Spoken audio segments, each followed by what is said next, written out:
Je veux vivre pleinement de mon activité. Je veux être libre. Je veux vivre en abondance. Je veux me sentir légitime. Je veux aider un maximum de personnes. Je veux apporter du bien-être au plus grand nombre. Je veux avoir des résultats rapides. Je veux que les gens reconnaissent mon super pouvoir. Je veux avoir un impact positif sur le monde. Mais au fait, comment on fait pour arriver à tout ça ? Bienvenue sur Wellness Impact, le podcast dédié aux entrepreneurs du bien-être et du mieux-être. Hello les amis, j'espère que vous allez bien. Alors on se retrouve aujourd'hui pour un tout nouvel épisode où je reçois une nouvelle invitée qui est elle aussi dans l'univers du bien-être et du mieux-être. J'accueille Pauline, infirmière de métier, puis naturopathe depuis quelques mois maintenant, et qui a réussi à vivre de son activité grâce à sa communauté de plus de 13 000 personnes aujourd'hui à date sur Instagram. Alors avec Pauline, on a énormément parlé du rapport à l'argent, et notamment dans l'univers du bien-être et du mieux-être, où je le sais, vous êtes plusieurs à pas être vraiment à l'aise avec ce sujet.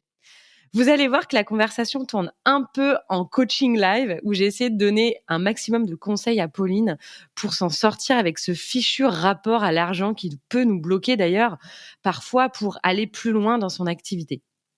Je parle aussi pas mal de sujets dans mes différentes masterclass en donnant mes conseils et astuces. Je vous mets le lien en bio si vous voulez vous inscrire. Allez, je vous laisse à notre conversation. Bonjour Pauline. Bonjour Léa. Comment vas-tu ? Je vais très bien, merci. Et toi ? Eh ben ça va très bien. Je suis ravie de t'accueillir sur mon podcast.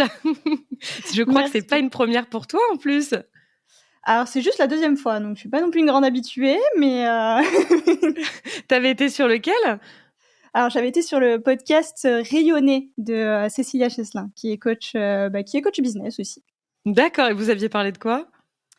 On avait parlé de mon parcours et on avait parlé du lien. Alors elle est coach business, elle travaille beaucoup aussi dans le bien-être, donc on avait parlé du bien-être en entreprise, au travail, etc.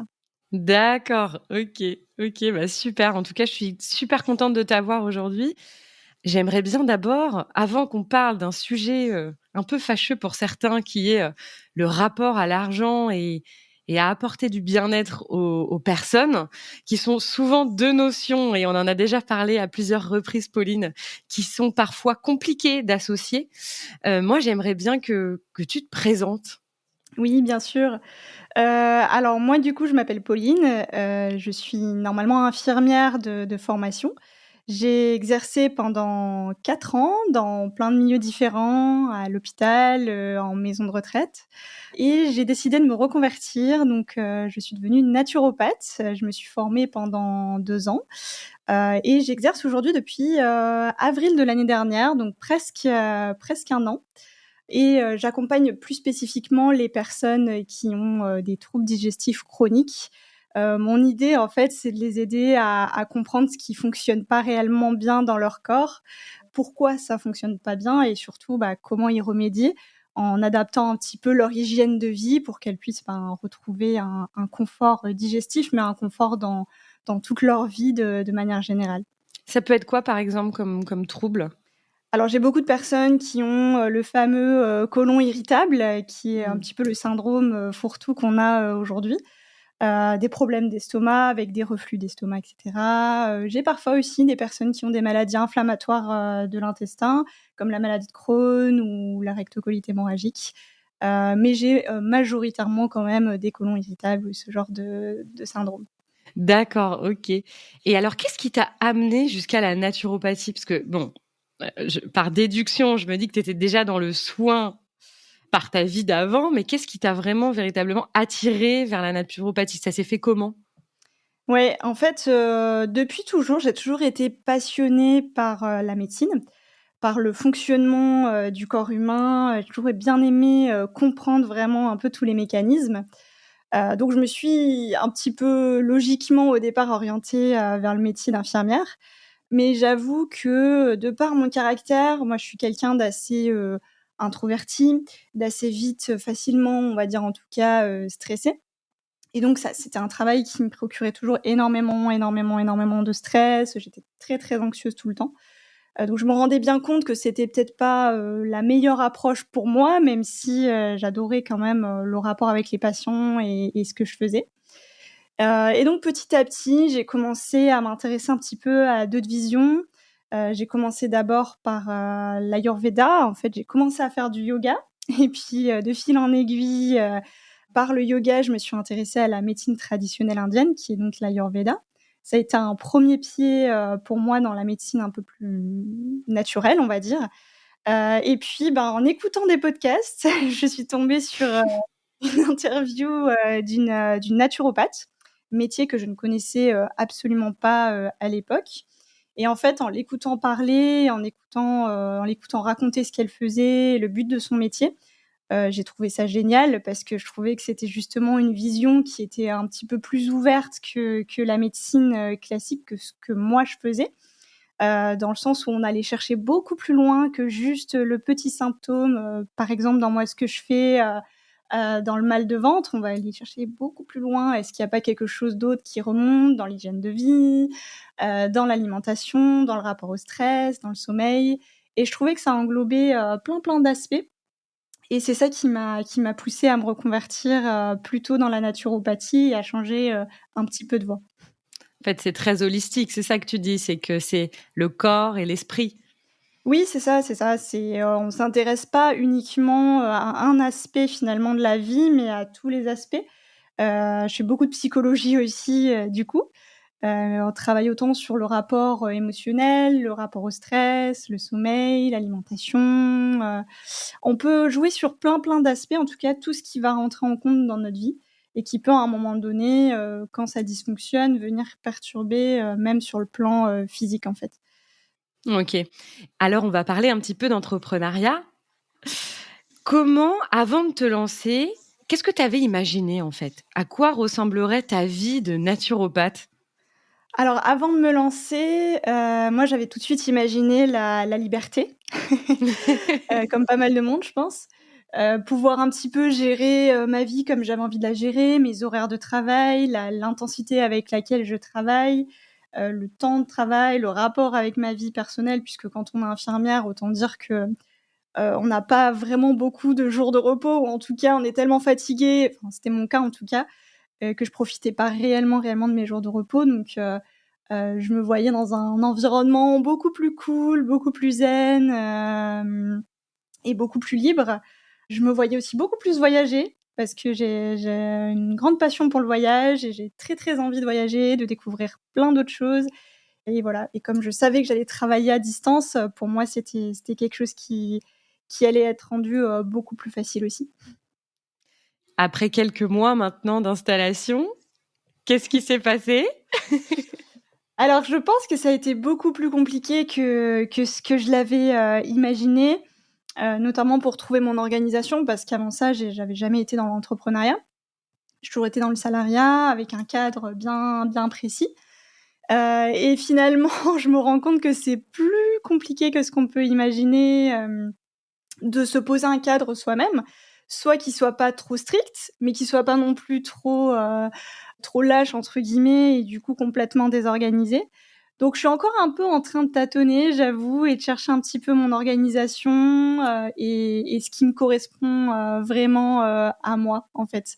Par rapport à tout ce qu'on peut entendre, un peu partout, sur Instagram, sur les podcasts, voilà, j'ai écouté énormément de podcasts d'organisation, de conseils en tout cas là-dessus et j'essaye de piocher et d'adapter, de tester et d'adapter au mieux ce qui peut me convenir. Ah, c'est chouette, tu tries et puis en fonction, tu personnalises en fonction de toi et de ce que tu as besoin et envie, quoi. Ouais, c'est ça, exactement, ouais.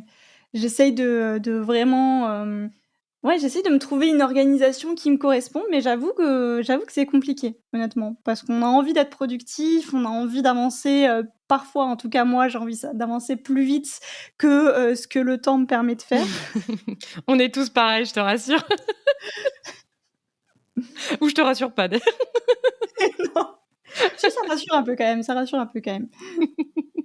Je parle d'organisation dans un podcast que j'ai lancé, que j'ai déjà sorti avec Léa Koutaï. qui est la fondatrice du Yogascope. Et pendant une petite heure, on parle d'organisation. Donc, si vous voulez, auditeurs, auditrices, écouter un podcast sur l'organisation, Léa, elle donne plein de conseils.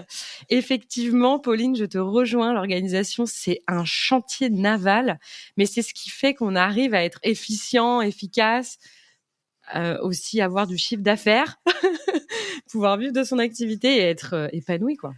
Ouais, complètement, ouais. Complètement. Et c'est pourtant, moi, j'aime beaucoup tout ce qui touche à l'organisation. Je suis pas quelqu'un qui fuit ça, mais c'est vrai que quand on se lance, en tout cas, je pense que c'est quelque chose qui est pas forcément facile à le cadre est pas toujours facile à trouver. Mmh. Est-ce que la notion d'entrepreneuriat, puisque tu parles d'être entrepreneur, est-ce que c'est quelque chose où, dès le début, tu te sentais entrepreneur ou est-ce que c'est venu avec le temps? Non, c'est venu avec le temps honnêtement parce que, en fait, à la toute base, moi, je me suis lancée en tant que naturopathe et j'avais même pas dans l'idée de, me lancer en tant que naturopathe pour être entrepreneur. C'était plutôt, je veux être naturopathe et pour être naturopathe, ben, il faut être à son compte, donc il faut être, entrepreneur.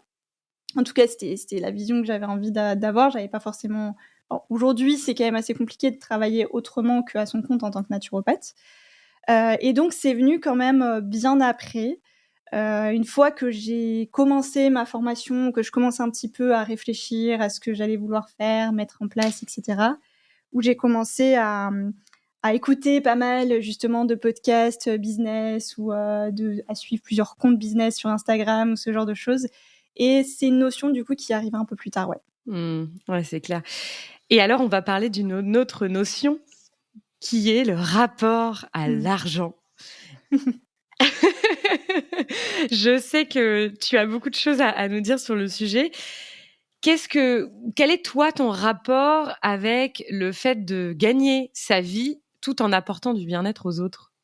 Alors, je serais tentée de dire que, ça me pose pas de problème parce que c'est ce que j'essaye de me persuader, mais non, c'est pas le cas, je remarque encore beaucoup que de toute façon, j'ai du mal à faire payer mes services le prix qu'ils valent selon moi, parce que, j'ai toujours une petite voix dans ma tête qui me dit: «Ah oui, mais du coup, c'est quand même cher et donc ça limite quand même l'accès aux soins à pas mal de personnes qui pourraient pas forcément se le permettre».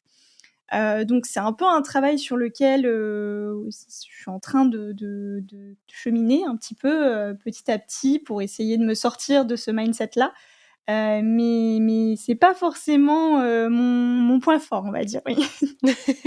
Et qu'est-ce que tu fais justement pour inverser cette tendance? Bah, justement, j'essaye de me nourrir et de m'inspirer le plus possible de contenu, à ce sujet, sur le rapport à l'argent. Donc comme je disais, tout ce qui est podcast ou tout ce qui est compte Instagram, de personnes qui sont en fait plus avancées, que moi sur la question, qui ont des business, plus avancés que moi. J'essaye de prendre conscience petit à petit en tout cas, de conscientiser beaucoup plus, ce souci que j'ai en rapport à l'argent. Et la prochaine étape pour moi, dès que j'aurai un petit peu plus de trésorerie, bah, ce sera d'investir dans un coaching pour dépasser cette étape-là, parce que je sais que c'est ce qui va me faire avancer beaucoup plus rapidement que moi toute seule, de mon côté, tout de suite. Mmh. Et aujourd'hui, tu vis de ton activité? Je vis, quasiment de mon activité, aujourd'hui, j'ai encore, une petite contribution de mon ancien, chômage, mais je vis quasiment, totalement de mon activité, ouais. Et si justement on éradiquait, c'est violent comme mot, mais c'est un Ouais. peu ça, ce fichu, rapport à l'argent qui nous colle au basque, est-ce que tu penses que tu vivrais mieux de ton activité? Ah oui, j'en suis persuadée, ouais. Et est-ce Ouais, que tu ouais. penses que tu serais plus épanouie aussi? Alors je pense parce que tu vois justement, le fait d'avoir cette problématique avec le rapport à l'argent et de moi ça se manifeste par le fait que, j'arrive pas à fixer des prix vraiment définitifs, vraiment stables, parce que je fixe un prix et puis après je me dis: «Ah mais en fait finalement ça me rémunère peut-être pas suffisamment, ce prix-là». Donc j'ai envie de l'augmenter, mais en même temps après, je me sens presque coupable de l'avoir augmenté donc ben psychologiquement, c'est pas top. Et finalement, en fait, la finalité, c'est que je me retrouve avec des tarifs qui, psychologiquement me font du bien, mais sur mon entreprise, en fait, ça me démotive énormément parce que je me sens pas forcément, rémunérée, à la juste valeur de mon travail, par rapport au temps que je passe, par rapport à l'investissement que je mets auprès de mes clients. Et donc cette fin d'année, j'ai eu un peu cette prise de conscience en me disant, là, je commence à être déjà démotivée de mon travail de naturopathe, alors que ça fait que quelques mois que j'ai commencé. Donc il y a un souci Bah, quand même, quelque part. ouais. Après, ce qui est super, c'est que tu as déjà identifié ce frein, en fait, Mmh. pas croyance limitante, je dirais, ce blocage Ouais, ouais. qui est là, et c'est déjà une partie du travail. Est-ce que tu as trouvé, au-delà de la documentation que tu as, est-ce que tu as travaillé sur ton positionnement, ce que j'appelle le positionnement marketing? C'est-à-dire, de te dire: «Bah, voilà, je me positionne», tu sais, un peu comme les marques, Mmh. milieu de gamme, bas de gamme, haut de gamme, et de te dire: «Bah, voilà, moi, sur le marché de la naturopathie en France ou francophone», je sais pas si tu as des clients aussi en Belgique, Suisse, et cetera. Comment tu te positionnes, toi, Pauline? Ouais. Parce que ce n'est pas parce qu'on fait de la naturopathie qu'on doit tous avoir le même prix. Oui, oui, totalement. Et en plus, on le voit, enfin moi, en tout cas, je le vois très bien. J'ai d'autres naturopathes dans mes contacts qui sont, bien, bien plus chers que moi, aujourd'hui. Et je pense qu'aujourd'hui, je suis plutôt en milieu de gamme. Mon objectif, ce serait d'arriver plutôt en haut de gamme justement, ou entre le milieu et le haut de gamme. Mais ouais, voilà, c'est pour ça que je suis en train de travailler sur oui, je pense qu'on peut quand même l'appeler une pensée limitante parce que c'est vraiment ça, ça m'empêche finalement de passer à l'étape supérieure avec mon entreprise, C'est avec mon vrai. business. Parce que j'ai cette peur de, si j'augmente mes prix, si je mets, quelque chose plus avec un tarif premium, peut-être que j'aurai pas de clients, peut-être que personne va venir. Et si jamais les gens sont pas satisfaits? Alors que Ouais, j'ai mis, ça tourbillonne. Après, ça dépend de ta cible. Quelle est ta cible de clientèle aujourd'hui? Ma cible de clientèle aujourd'hui, je t'avoue qu'elle est, encore en travail aussi, de mon côté parce que, la question de la cible a toujours été quelque chose, que je pense que c'est la chose avec l'argent où j'ai eu le plus de mal, en débutant l'entrepreneuriat. Parce que j'ai une cible qui est ciblée dans le sens où je m'intéresse aux personnes, en tout cas j'accompagne les personnes qui ont des troubles digestifs et en naturopathie, autant les hommes que les femmes. Mais j'ai jamais réellement, ciblé de moi-même, on va dire le niveau de vie de ces personnes-là. Bien que du coup, forcément les personnes qui viennent à moi aujourd'hui, c'est plus un niveau de vie, moyen, peut-être «de cadre» entre guillemets. Puisque, voilà, ça reste quand même un coût, même si, mes tarifs sont un peu sont dans la moyenne, on va dire. OK, parce qu'effectivement, ça va avec ton positionnement. C'est, en fonction de ton persona, ce que nous on appelle en marketing le persona ou Mmh. l'avatar. Effectivement, admettons, on est toujours dans le système digestif. C'est pas la même chose de s'adresser à une clientèle de femmes, par exemple, qui a entre 50 et 60 que 40 et 50, Mmh. par exemple, et qui ne vit pas dans un milieu urbain, mais plutôt rural, et cetera. C'est pour ça que l'importance de la cible, si je peux me permettre de te donner un petit conseil, c'est du coaching en live. Ouais. C'est ça qui va déterminer ton positionnement prix. Ouais. Tu vois? Oui, On oui, va dire j'en que, ai en termes de, par exemple, de fringues, allez, je prends, grosse marque, H&M. H&M, eux, ils ont une cible qui est plutôt entre, 20 et 40. Donc ils vont avoir des prix, plutôt accessibles parce que, les 20-30, c'est pas une cible qui a beaucoup d'argent en général. On commence notre carrière professionnelle, et cetera. Enfin, et donc du coup, ils ont ciblé sur des prix middle, voire bas. Bon, après, ceci explique cela au niveau de la confection, mais bon, c'est pas le moment d'en parler. Mais effectivement, ça peut aussi t'aider, tu vois, à y voir plus clair. Mais surtout, ce que je vois, c'est que, et j'en parle, tu vois, souvent dans mes masterclass. D'ailleurs, si vous voulez assister à mes masterclass, je mets le lien en bio, en description du podcast, si vous voulez y aller. Et donc, je parle beaucoup de confiance et de légitimité. Parce qu'en fait, la relation à l'argent, elle est liée à ça. et c'est sa cousine, quoi. Enfin, on va dire que c'est la cause. Comme je me sens pas légitime, je n'ai pas assez confiance en moi et en mon travail, je suis bloquée. La conséquence, donc, je suis bloquée sur l'argent, tu vois. Mmh.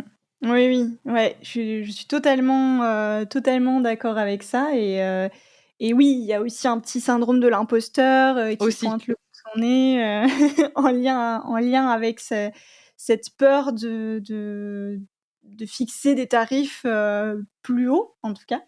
Et je pense aussi des blocages anciens, qui sont là, depuis mon enfance parce que j'ai toujours eu enfin, j'ai jamais manqué de rien dans ma famille, mais j'ai été élevée dans un contexte familial de peur du manque, et il faut toujours économiser, garder de l'argent, on sait jamais, tu vois? Mmh. Donc La sécurité, plus.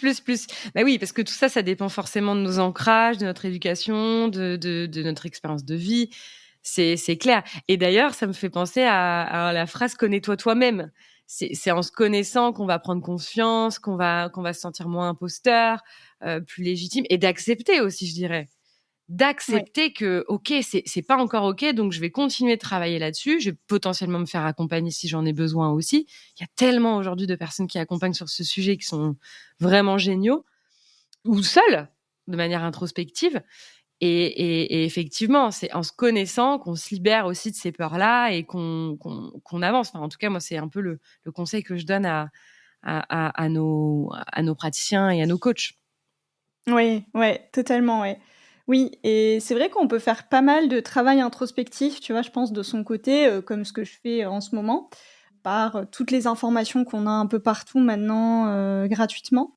Mais je me rends compte que ça a quand même un peu une limite, tu vois? En tout cas pour moi, parce que, bah, j'entends beaucoup de choses, j'entends beaucoup de théories, mais j'ai du mal après à passer à l'action, tu vois? Et à imbriquer vraiment, dans mon business les concepts que j'entends. Même si je suis totalement d'accord et que je comprends, tout ce que j'entends, je trouve que c'est difficile quand on est tout seul de son côté de vraiment l'imbriquer, en fait, sans avoir quelqu'un en face et donc plutôt dans un rapport de coaching pour nous faire vraiment conscientiser par rapport à nous, notre propre situation, notre propre rapport à l'argent, ce qui bloque, en fait, réellement. Ah, je suis complètement d'accord. Se faire accompagner, moi-même, j'ai été accompagnée sur d'autres blocages, d'autres croyances limitantes, donc je valide à 100 milliards de pourcents. Est-ce que du coup, depuis que tu as commencé, tu te sens comme ça ou est-ce que c'est de mieux en mieux, de pire en pire? Quelle est l'évolution de cette croyance limitante, de ce blocage? Alors pour être honnête, au départ, je la sentais pas, tant que ça. D'ailleurs, je me rappelle, hein, je disais à mon copain: «Mais non, non, t'inquiète pas, je sais très bien que je peux vivre de mon activité très vite et que ça va aller très, très vite et que, je vais réussir à obtenir le chiffre d'affaires que je veux très vite et à augmenter mes prix, il y aura aucun problème». Et en fait, c'est petit à petit, tu vois, en augmentant mes prix, en évoluant, dans mon business et dans ma pratique de la naturopathie, que je me suis rendu compte que ça allait peut-être pas être si facile que ça. Et qu'en plus de ça, du fait de ma croyance limitante au sujet de l'argent, au sujet du fait que, par exemple, si je mets, un tarif plus élevé, plus personne ne va venir à moi ou les gens vont me dire que c'est trop cher, ou, qu'ils n'ont pas les moyens et cetera.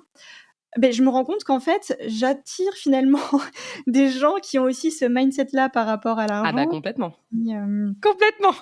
donc C'est très, très, très, très juste ce que tu viens de dire. J'allais dire l'énergie, elle appelle l'énergie, mais c'est pas ça que je voulais dire. C'est la vibration.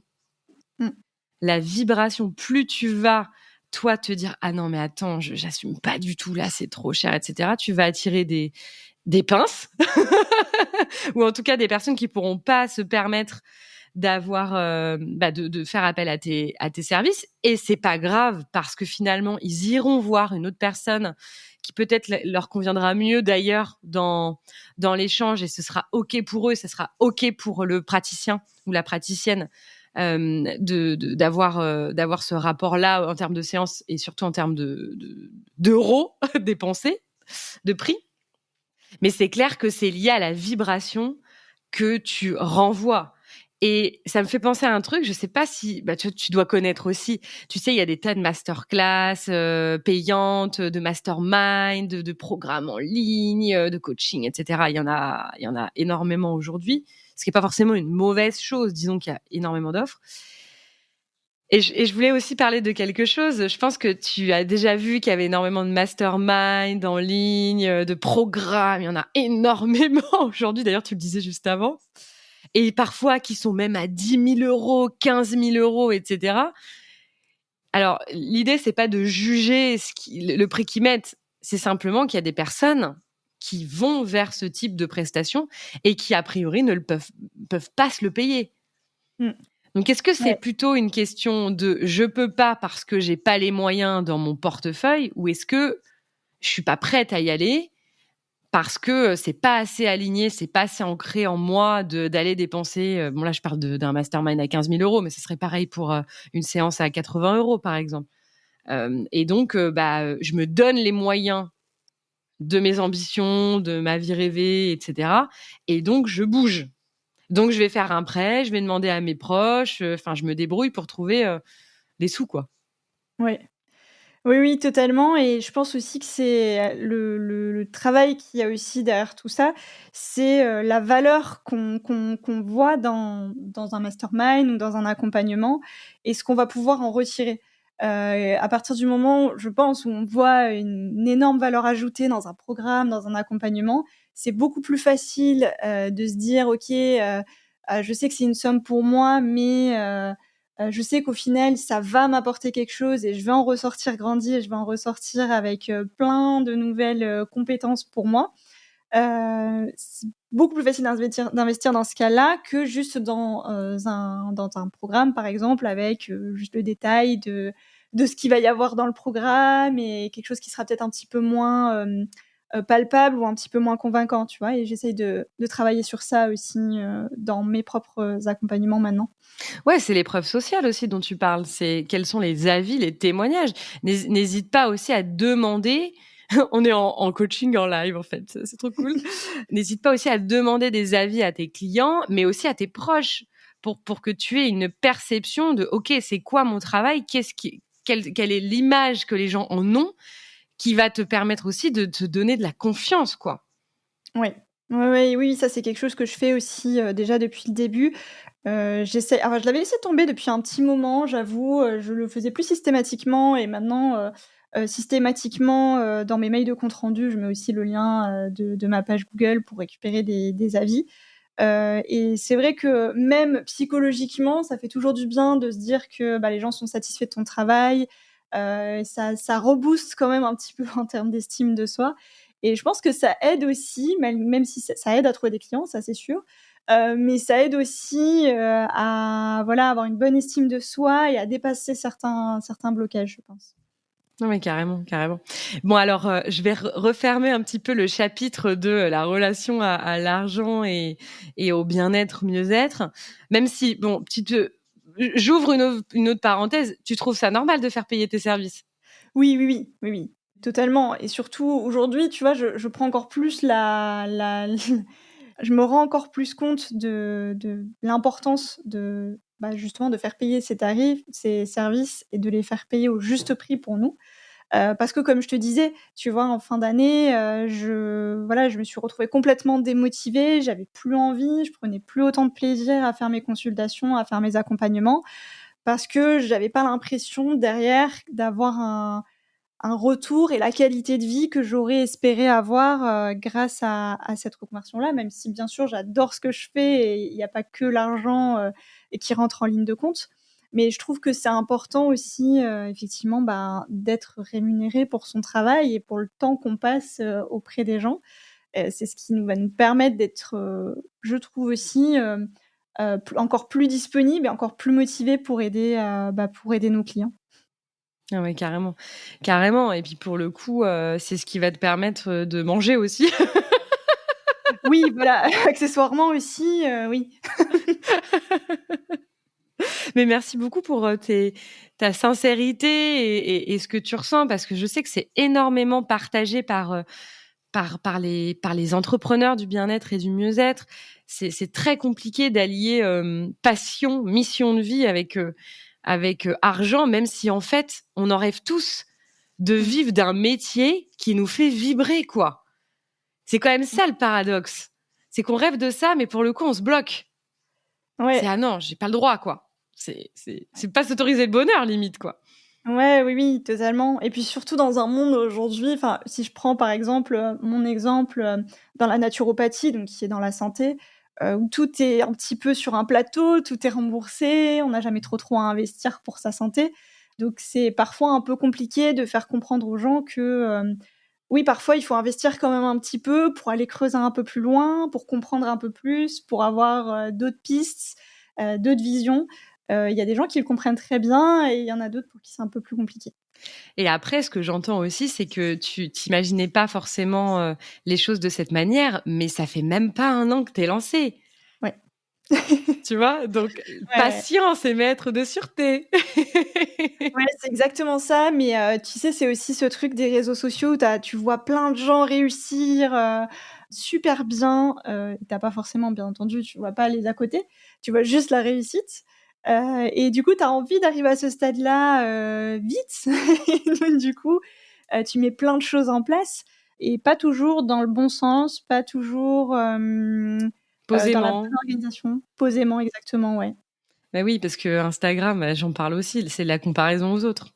C'est Ouais. là d'où vient d'ailleurs le syndrome de l'imposteur, la légitimité, c'est qu'on se compare tout le temps aux autres, enfin la plupart du temps. Comme si on avait besoin de prouver aux autres ce qu'on valait et d'avoir aujourd'hui la même vie qu'eux. Ça reste Instagram et tu le sais, ça reste du show en vrai. On n'est pas derrière. Alors il y a de plus en plus de personnes qui montrent leur authenticité, quand même, les moments de blues ou de coup de gueule ou qui vont moins bien. Mais je pense que c'est ça aussi qui marche quand on montre tout. Ça, c'était Ouais, ma petite. totalement. Et alors, mis à part ça, tu disais tout à l'heure que tu vivais quasiment. Alors, je sais pas ce que ça veut dire pour toi, parce que j'imagine que c'est parce que tu as un petit matelas à côté qui te permet de pouvoir aujourd'hui vivre comme tu le désires. Et donc pas en totalité quand ça va s'arrêter, etc. Mais ça va le faire pour toi, j'ai aucun problème. Et alors du coup, comment tu as réussi, si tu avais un peu 2-3 conseils à donner de toi, comment tu as réussi à aujourd'hui créer une communauté? Tu as plus de quasiment 13 000 personnes sur Instagram. Mais au-delà de ça, comment tu arrives à avoir des clients? Oui, alors, c'est vrai que c'est une question qu'on me pose souvent. En fait, j'ai, commencé très rapidement, Instagram. Dès le moment où j'ai commencé ma formation, j'ai commencé à m'intéresser, à Instagram et à la communication sur Instagram parce que je savais déjà en commençant ma formation que je n'allais pas avoir de cabinet et que j'allais travailler uniquement à distance. Donc il allait me falloir, un moyen de communication et le plus simple pour moi à l'époque, c'était Instagram. Mais je n'y connaissais absolument rien. C'est-à-dire que je partais vraiment de zéro. J'avais même pas, de compte, Instagram perso que j'utilisais. Donc j'ai un peu tâtonné, j'ai créé un compte, j'en ai créé un deuxième, j'ai recommencé plusieurs fois. Je me suis un peu formée, comme j'ai pu, sur, ben, la communication via Instagram pour trouver des clients. Et de fil en aiguille, bah, ça m'aura quand même pris 2 ans et demi. J'ai fini par comprendre vraiment, comment parler aux gens via Instagram et comment, parler de ce que je fais et en fait, ça a été, exponentiel. Je crois que j'ai dû faire, 2 reels qui, en fait, ont eu une énorme visibilité alors que c'était des trucs qui duraient 5 secondes et qui m'ont pris 5 secondes aussi à faire et que je pensais, vraiment pas, que c'était des choses qui allaient parler et marcher et c'est ça qui m'a permis, de me propulser un petit peu et d'augmenter ma visibilité, en fait. D'accord. Et donc aujourd'hui, l'intégralité de tes clients, de ta clientèle, vient d'Instagram. Oui, ouais, totalement. Incroyable. J'ai aucun autre 100%. moyen de communication. Ouais, 100.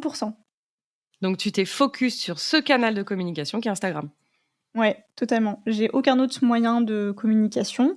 J'essaye de développer aujourd'hui, d'autres canaux parce que, j'ai bien conscience qu'Instagram, c'est pas vraiment à moi et que si un jour ça s'arrête, je suis un petit peu mal barrée. Donc j'essaye de développer un petit peu d'autres choses sur Telegram, par exemple. J'ai aussi un site internet, mais honnêtement, c'est vrai que je le mentionne pas trop parce que j'ai l'impression que les gens qui vont sur mon site internet sont d'abord passés par mon Instagram et j'ai pas vraiment fait de travail de SEO sur mon site, pour qu'il soit, extrêmement bien référencé. Donc oui, c'est 100 on va dire, ouais, 100 je pense vient d'Instagram. C'est génial le digital pour ça. Franchement, c'est une opportunité, de dingue qu'il y avait encore pas il y a 15 ans, quoi. C'est Ouais. incroyable aujourd'hui de pouvoir générer un chiffre d'affaires grâce à un réseau social. C'est fou quand tu y penses. Oui, c'est incroyable et puis, du coup, c'est des possibilités infinies presque parce que, du coup, j'ai des gens, qui sont de partout. Comme tu disais tout à l'heure, oui, j'ai des gens en Suisse, j'ai des gens en Belgique, j'ai des gens qui sont expatriés dans d'autres pays, donc j'ai déjà eu des gens aux États-Unis, en Amérique du Sud. Ça m'arrive assez régulièrement et du coup, je me dis que, ben, voilà, par rapport à peut-être le fait d'avoir, juste un cabinet, dans une ville précise en France, c'est quand même un gros avantage. Parce que, c'est beaucoup enfin, il y a beaucoup plus de personnes, à toucher, beaucoup plus de possibilités, en fait. Bravo, Pauline. Merci beaucoup. Est-ce que tu as des inspirations? Tu sais, tout à l'heure, tu parlais de podcasts, de ressources pour justement travailler tout ce qui était en rapport avec l'argent, mais l'entrepreneuriat de manière générale, hein, le business. Est-ce que tu as des inspirations que tu pourrais donner?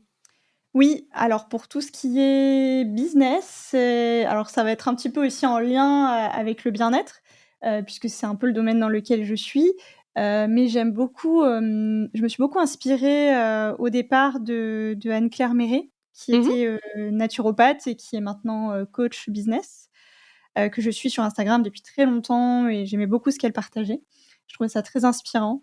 Je me suis aussi beaucoup inspirée de Lisa Salis, qui est, Mmh. une naturopathe, qui travaille aujourd'hui plus sur des formations en ligne et des programmes d'accompagnement plus spirituels, mais qui a un parcours vraiment, vraiment très, très intéressant et très poussé, dans le domaine de la santé et dans le domaine de l'entrepreneuriat, qui réussit aujourd'hui très bien et j'avoue que du coup, c'est quelque chose qui m'inspire, beaucoup et sinon, c'est vrai que j'écoute énormément de podcasts, dès que je Quoi, par exemple?